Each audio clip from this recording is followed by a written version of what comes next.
CBSE ಕಾರ್ಯಕ್ರಮದಡಿಯಲ್ಲಿ ಪ್ರಾರಂಭಿಸಲಾಗುವುದು. ಇದಕ್ಕಾಗಿ ಪ್ರಸಕ್ತ ಸಾಲಿನಲ್ಲಿ 10 ಕೋಟಿ ರೂಪಾಯಿ ಅನುದಾನವನ್ನು ಇಡಲಾಗಿದೆ. 26-27 ಸಾಲಿನಲ್ಲಿ 25 ಸಂತ ಶಿಶುನಾಳ ಶರೀಫರ ಹೆಸರಿನಲ್ಲಿ ವಸತಿ ಶಾಲೆಗಳನ್ನು ಹೊಸದಾಗಿ ಪ್ರಾರಂಭಿಸಲಾಗುವುದು. 2025-26 ಸಾಲಿನಲ್ಲಿ 117 ಮೌಲಾನಾ ಆಜಾದ್ ಮಾದರಿ ಶಾಲೆಗಳು ಹಾಗೂ ಉರ್ದು ಶಾಲೆಗಳನ್ನು ಕೆಪಿಎಸ್ ಮಾದರಿಯಲ್ಲಿ 600 ಕೋಟಿ ರುಗಳ ವೆಚ್ಚದಲ್ಲಿ ಉನ್ನತೀಕರಿಸಲಾಗುತ್ತದೆ. ಪ್ರಸಕ್ತ ಸಾಲಿನಲ್ಲಿ ಇನ್ನೂ 100 ಶಾಲೆಗಳನ್ನು 400 ಕೋಟಿ ರುಗಳ ವೆಚ್ಚದಲ್ಲಿ ಇದೇ ಮಾದರಿಯಲ್ಲಿ ಉನ್ನತೀಕರಿಸಲಾಗುವುದು.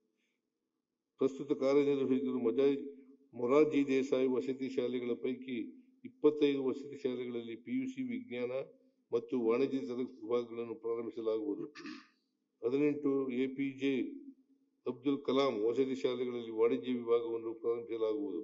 ಅಲ್ಪಸಂಖ್ಯಾತರ ವಸತಿ ಶಾಲೆಗಳಲ್ಲಿ ಪಿಯುಸಿ ವ್ಯಾಸಂಗ ಮಾಡುತ್ತಿರುವ ಪ್ರತಿಭಾವಂತ ವಿದ್ಯಾರ್ಥಿಗಳನ್ನು ಪ್ರವೇಶ ಪರೀಕ್ಷೆಯ ಮೂಲಕ ಆಯ್ಕೆ ಮಾಡಿ ಅವರಿಗೆ ಕೆಸಿಇಟಿ, ಜೆಇಇ, ನೀಟ್ ಪರೀಕ್ಷೆಗಳಿಗೆ ಗುಣಮಟ್ಟದ ತರಬೇತಿ ನೀಡಲು 4 ವಸತಿ ಶಾಲೆಗಳನ್ನು ಸೆಂಟರ್ ಆಫ್ ಎಕ್ಸಲೆನ್ಸ್ ಗಳನ್ನಾಗಿ ಸ್ಥಾಪಿಸಲಾಗುವುದು. ಅಲ್ಲದೆ 20 ವಸತಿ ಶಾಲೆಗಳನ್ನು ಮಕ್ಕಳಿಗೆ ಸಿಇಟಿ, ಜೆಇಇ, ನೀಟ್ ವಿಶೇಷ ತರಬೇತಿ ನೀಡಲಾಗುವುದು. ಎಲ್ಲ ಸಮುದಾಯಗಳ ವಿದ್ಯಾರ್ಥಿಗಳಿಗೆ ನಿರಂತರ ಕಲಿಕಾ ಅವಕಾಶಗಳನ್ನು ಒದಗಿಸಲು ಮತ್ತು ಜ್ಞಾನವನ್ನು ವೃದ್ಧಿಸಲು ಆಯ್ದ ವಕ್ಫ್ ಆಸ್ತಿಗಳಲ್ಲಿ ಕಲಿಕಾ ಕೇಂದ್ರ ಹಾಗೂ ನಾಗರಿಕ ಸೇವಾ ಕೇಂದ್ರಗಳನ್ನು ಪ್ರಾರಂಭಿಸಲಾಗುವುದು.